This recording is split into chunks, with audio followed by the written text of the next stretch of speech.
it's Kipp Bodnar with digitalcapitalism.com.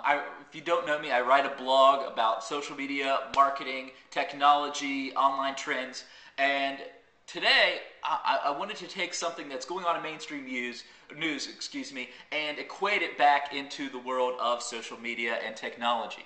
Over the weekend, it was reported by Sports Illustrated that Alex Rodriguez had tested positive for steroids in 2003. So this is a pretty big mainstream news article, and I'm basically going to do a quick video today talking about how everybody, including Alex Rodriguez, needs to manage their reputation online. Basically listen to what people are saying about them, their company, or topics related to their business. And so today we're going to look at Alex Rodriguez. So that news was reported a couple of days ago, I think Friday or Saturday. And also, on the topic of online reputation management, Andy Beal has a great book, Andy Beal from marketingpilgrim.com, that goes into a lot of detail about online reputation management. But what I'm going to do is, I'm going to walk you through some information about A-Rod today. And I'm going to use Radian 6. They're my social media marketing reputation management software of choice. And first I'm going to have you look at this tag cloud. We'll see here, these are words, the most popular words that have been associated with Alex Rodriguez in news entries, blog articles, Twitter messages, videos for the past 3 days. And you'll see we've got tested positive steroids. And those are the most popular terms after Alex Rodriguez because of the bold color of them. And then you've got 2003 in sports.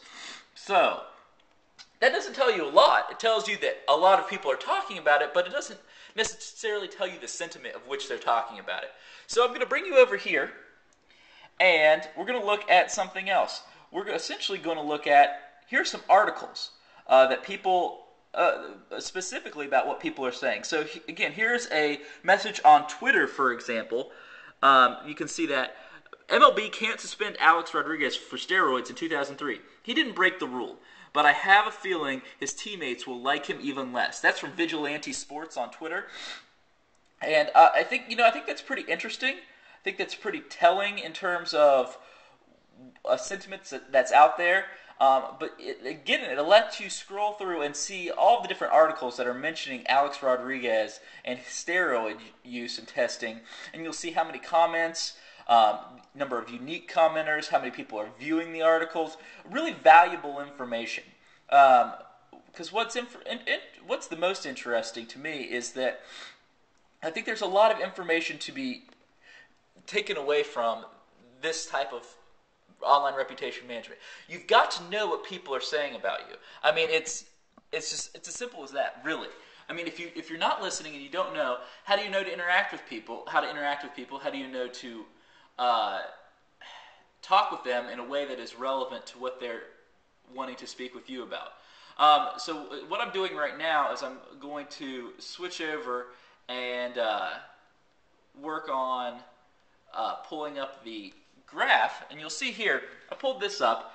This essentially shows you kind of the conversations over the past 30 days.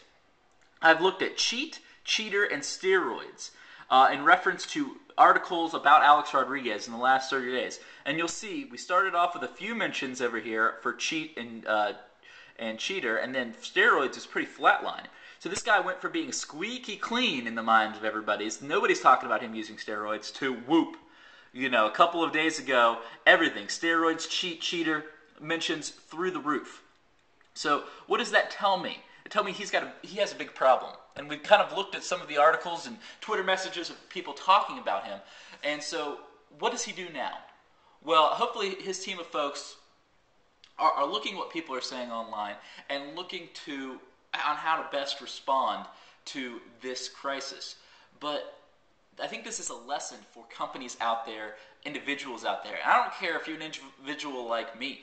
You know, I'm not famous at all, but I have monitoring set up to see what people are saying about me. Is it going to be terrible, bad things like this? Most of the time, probably not. Hopefully not. But what it is going to be is, I'm going to be able to take notice if somebody's mentioning a blog post I wrote, for example, or a video I did, and I can go back to them and thank them, and I can work on building a relationship with them. Social media is, founded on building relationships, and without monitoring and understanding what people are saying, you have no platform for response.